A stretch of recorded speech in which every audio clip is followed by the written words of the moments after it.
So I apologize for having to cancel class today, but I hope that this video helps make up for it.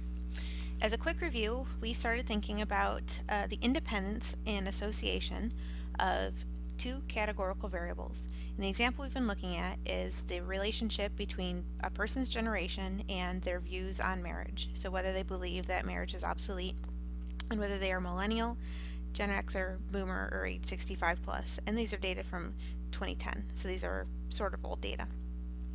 And so what we did in class on Wednesday was look at the conditional distribution of views on marriage, so specifically, do they believe marriage is obsolete? And our success in this case is yes, they believe that marriage is obsolete, and based on or conditioned on a person's generation.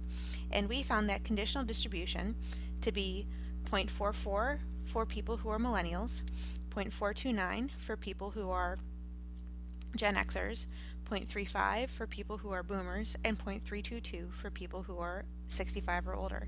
And we said that because the conditional distribution for each generation is not the same, that gave us some evidence of an association between generation and views on marriage. We also decided to plot using a stacked bar chart these conditional distributions. So this is conditional distribution of marriage views given generation.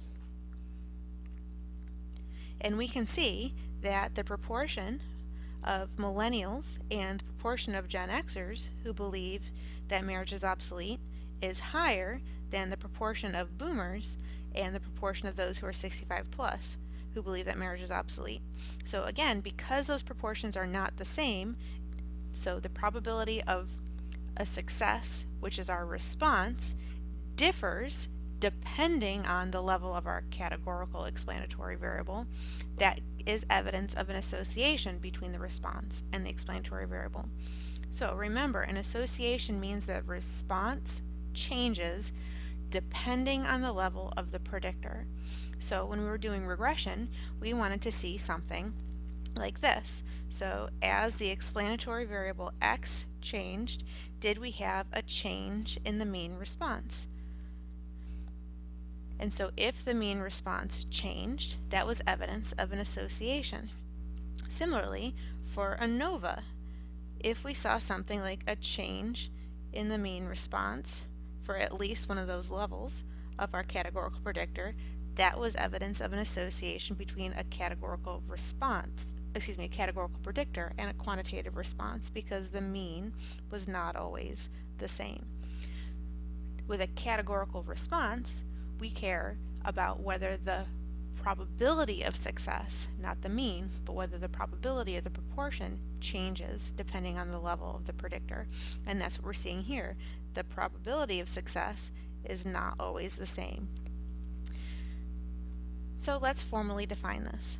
Two categorical variables, a response and explanatory variable, are independent, or we can say not associated,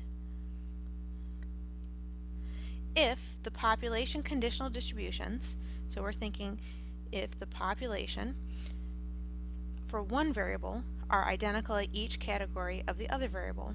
So if the population distributions for the response, we usually think about, are identical at each category of the other variable, the explanatory variable. And that's usually the way we think about this, but it has to be true in the other direction well. So we can think about this in regression. If x and y are associated, then y and x are associated. So if y has a correlation with x, then x has a correlation with y. If x and y have a correlation of 0, then it's true in the other way too. So that would mean the same thing. So we don't have to say that the response has a conditional distribution for the explanatory variable if the probabilities are all the same, because we could look at it the other way too, because now they're categorical. So if the proportion changes for the response, then it would be the same for the other way, the explanatory variable. But because we're usually thinking about response explanatory variable, we're going to do the analysis that way. Alright, so what would that look like? Well, in our case, that means that the probability of success for millennials, So the probability of those who agree with the marriage obsolete statement, who are millennials, would be the same as the probability of those who agree with the marriage statement, who are Gen Xers. And that would be the same for those who are boomers and for those who are over 65. And because it is the same probability, regardless of the generation, we can just say this is pi overall. This is kind of like saying a grand mean. So in regression, we might say if there's no association, then we would have basically a flat line, which is equal to the grand mean. We can think of this pi overall as that grand mean because there's no change in those proportions. If there's no association between a quantitative response and a quantitative predictor, while all of our responses are basically the grand mean. So it's the same kind of idea. So how would we try to figure out with categorical predictors what this lack of association, what this independence looks like? Well, if all those proportions are the same, we can do this sort of mathematically using a rule from probability. Probability A given B, so the probability of event A given event B has occurred equals just the probability of event A if and only if A and B are independent. So let's think about this in terms of our variables. The probability of agreeing that marriage is obsolete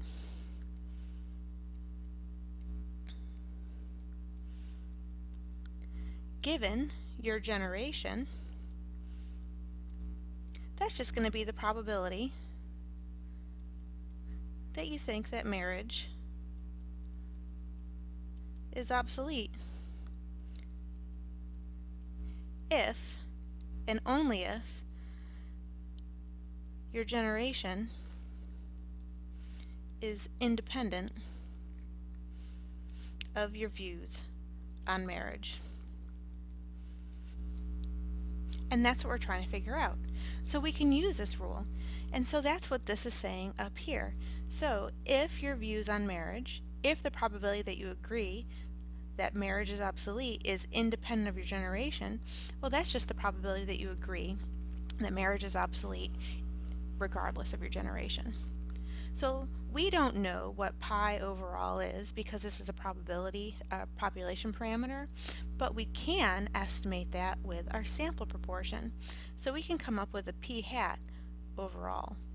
And so in our sample, there were a total of 1,018 people who agreed that marriage was obsolete out of 2,622 people. And that's a sample proportion of 0.388 or 38.8%. So if your generation is independent of your views on marriage, so if you're just going to agree with that statement regardless of how old you are or when you were born, you're going to agree with that statement 38.8% of the time. Or, we can think of this a different way, regardless of a person's generation, there's a 38.8% of the chance that someone from their generation is going to agree with the statement that marriage is obsolete. And so that would look like 0.388 for millennials, 0.388 for Gen Xers, 0.388 for boomers, and 0.388 for those who are 65 plus, if independent. So that would mean that they're going to disagree with the statement 61.2% of the time.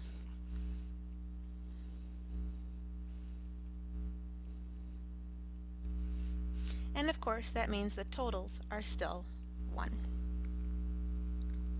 So here's something that's important to note.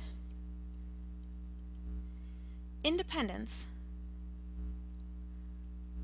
only means all the probabilities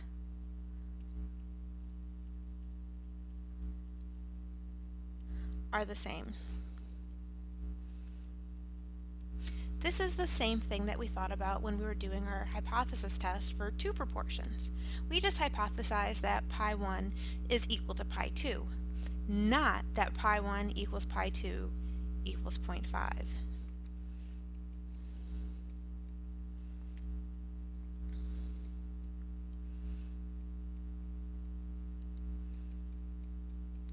That's too restrictive, right? So you can imagine, for example, that everyone has the same feelings about the Atlanta Braves, right? So if where you grew up in the country means that you have the same opinion on how the Braves have been managed this year, then everyone's going to have that same chance, regardless of who you sample, of agreeing with a certain statement about the Braves management. But that does not mean that everyone has a 50-50 chance of agreeing with a given statement. So just because there may only be two options does not mean that you have to either agree or disagree with a 50% probability. So what would this independent distribution look like if we were to plot it? I suggest that you pause this video, draw your plot in your notes, and then see if it matches mine when you start the video up again. So I hope that your plot looks like my plot, where every proportion of success, our probability of success, is around 0.388, and we have equal heights of our lines for that probability of success for every group. This would be just like having a flat line with regression if there were no association between x and y, except for now, because we have a categorical predictor, we have a constant probability of success with each level of our categorical predictor. So the heights of our stacked bars don't change because we're talking about a probability and not a quantitative mean. So let's compare. If everyone is independent, then we would have the same probability of success, and our sample data would support a sample probability of success, or a probability of success of around 0.388. In our actual data, each group had a probability of success of around 0.429 for the younger generations, and 0.35 and 0.322 for the older generations. Now they are all not exactly 0.388, and the question is, are they different enough from what we would expect if generation and views on marriage were independent for us to believe that what we've observed is really evidence of an association between these two variables. So that moves us into the idea of how do we formally test categorical variables for independence. So independence refers to the population. So all we ever have are sample data, but variables are independent in the population or not.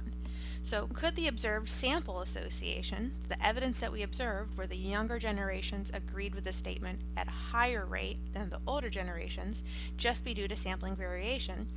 Or would the observed results be really unusual if the variables were independent, giving us cause to believe that there really is an association in the population? So here are our original data again. So these are our counts, not the probabilities.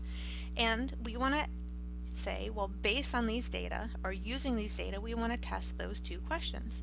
So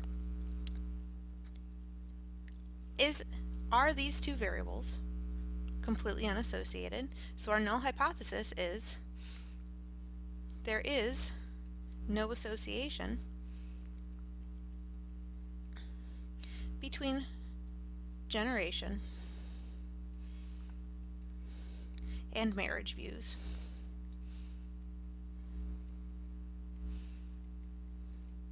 And that would be between our explanatory or predictor variable and our response variable.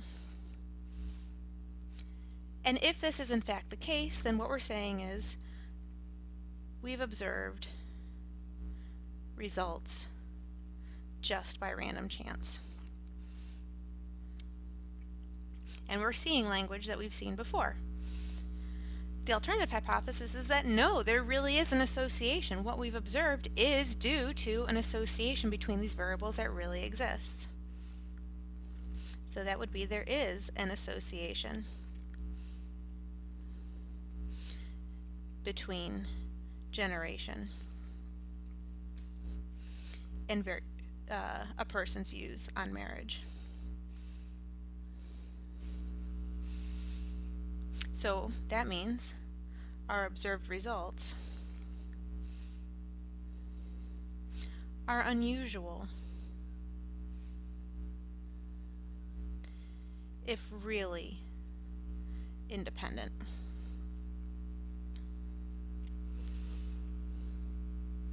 Right?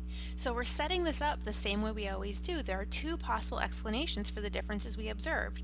Well, it could just be this natural variability that happens when there's no association, or the differences are because there really is an association, and we would expect to observe differences like that.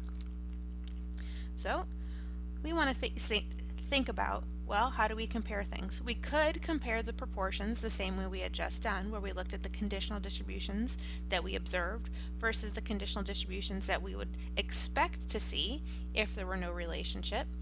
Or we can compare the counts. And when we compare the counts, then we take into consideration the actual number of observations in our data set. Because you can imagine that if we'd compared proportions and we only had 10 people in each group versus comparing proportions when we actually have 1,000 people in each group, then it's really not taking into account those sample sizes. So we want to consider the sample sizes in each group, and that's why we're going to look at the observed counts. So pulling information that we had before, we're going to look at p-hat overall, which again was the 1,018 people in our sample that agreed with the statement, over 2,622 people in the sample total, and that was 0.388. Now, let's figure out where these numbers came from. So in JUMP, you would get the observed count. So for example, for millennials, there were 236 people who agreed that marriage was obsolete. And then we get this idea of an expected count. And this is saying if the null hypothesis were true, so if generation and views on marriage really were unassociated, and we sampled 536 millennials, how many in the long run would we expect to agree with this statement? Well, we already know that 38.8% of the people that we sampled would agree with that statement regardless of their generation membership if our variables were independent. And so that's where we're getting this idea of if the null hypothesis were true. So if there were no association, we would just expect 38.8% of our sample to agree with the statement. So what we want to do is we take that 38.8% and apply it to the number of people who were in a given generation. So there were 536 millennials. So the expected number of millennials who would agree is just going to be p-hat overall times the number of millennials. So that would be 0.388 times 536. So of 536 millennials, I would expect 208.1 to agree with this statement if there were no association between generation and views. And in fact, that's where this number came from. And so we could do this for every single possibility. So for example, of the 211 people who are over 65, we could say, well, 38.8% of 211 people should agree with the statement if there were no association, and that would give us 81.92. This 327.896 for millennials, this is saying, well, 61.2% of people from our independence distribution should disagree with the statement if there were no relationship, and 61.2% of 536, well, that's the 327. So, more generally, I can get expected counts by doing a row total times a column total over the overall total.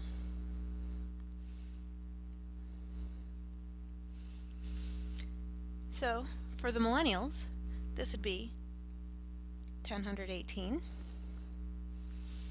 times 536 over 2622, and that still gives me 208.1.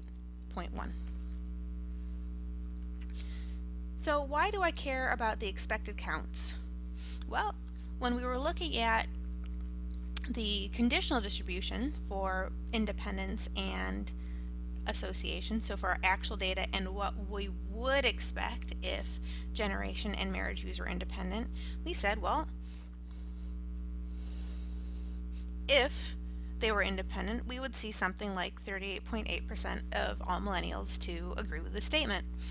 But what we actually saw was 44%. So we want to compare what we observed with what we expected. And in fact, we're used to doing that.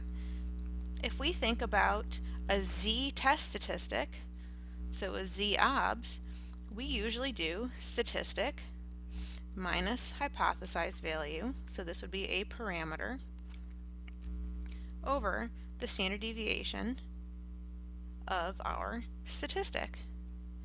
So let's look at this numerator. A statistic, this is our observed data summarized. The parameter from our hypothesized value, this is what we would expect if the null hypothesis is true.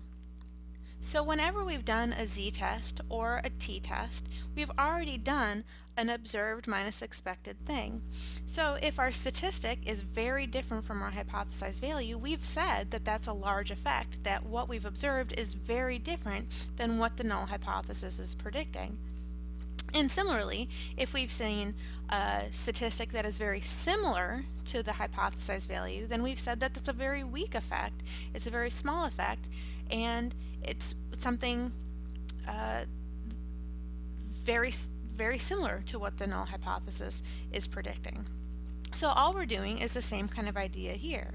We're going to look at what did we observe in terms of how many people we agree with a given statement or disagree with a given statement, and then how many would we have expected to agree, and how different are those two things. And the bigger that difference, the stronger the evidence against our null hypothesis, the stronger the evidence against independence. And the less different, so the more similar what we observe and what we expect to see, well, the weaker our evidence.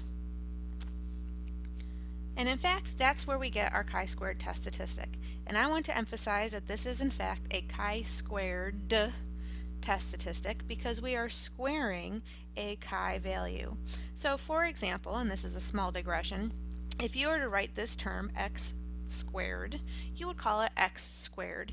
And if you were to write 4 squared, you would say 4 squared.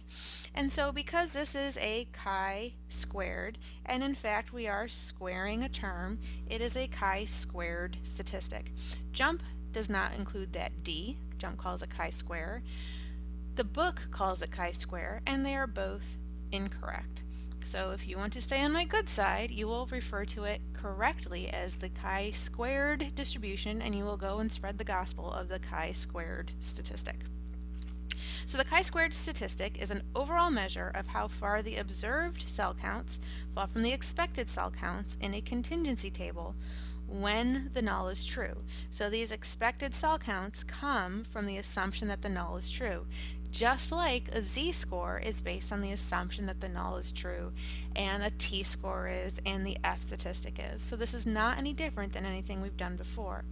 All the chi-squared statistic is doing is looking at a bunch of statistics, a bunch of counts and expected values instead of 1, and it's combining all of that together. So we are looking at the sum over all cells of the observed counts minus the expected counts, and we're going to square that difference, and we're going to divide by the expected count. So in our case, there are 8 cells because we have 4 age groups, Millennials, Gen X, Boomers, and 65 plus, and we have 2 possible responses. So we're going to take the 4 groups who agreed, and then we're going to also take the 4 groups who disagreed. So that's 1, 2, 3, 4, 5, 6, 7, 8 cells. So we're going to take all of these observed values, subtract off their respective expected values, square those differences, and divide by those expected counts. So what does this look like? So for example, for the Millennials, we observed 236 people who agreed with the statement. We calculated 208.1 people who we would expect to agree with the statement if there were no association. We square that difference and divide by 208.1. We can see a fairly big difference between what we would observe, what we did observe, and what we would expect to happen if there were no association. This is the millennial contribution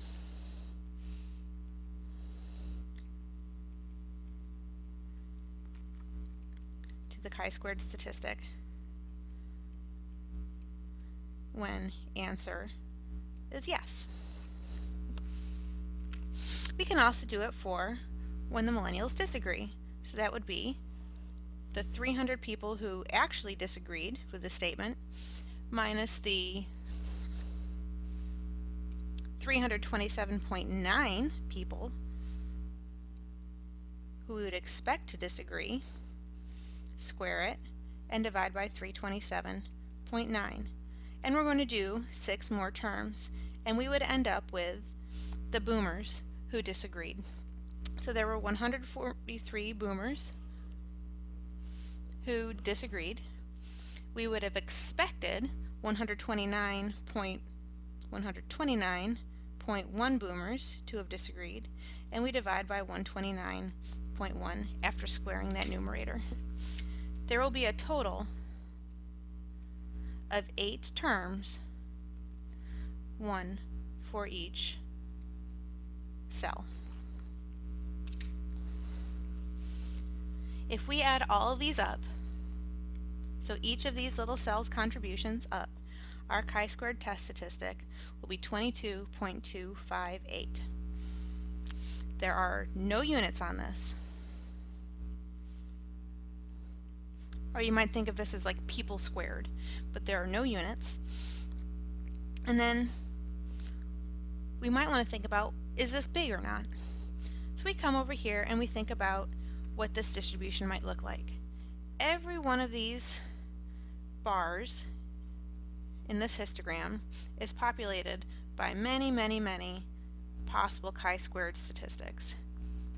We can see that there are not many very far away from about 4. And we observe something at 22.258. So if the null is true, so that is if they are independent, this is what our distribution should look like. We would have a lot of chi-squareds in the very far left, and we would have a very right skewed distribution. And we ended up actually observing a chi-squared statistic in that far right tail. So what does that mean? If the null hypothesis is true, that generation and marriage views are independent, we would observe a chi-squared statistic of 22.258 or larger very rarely. Our p-value is that tiny little right tail.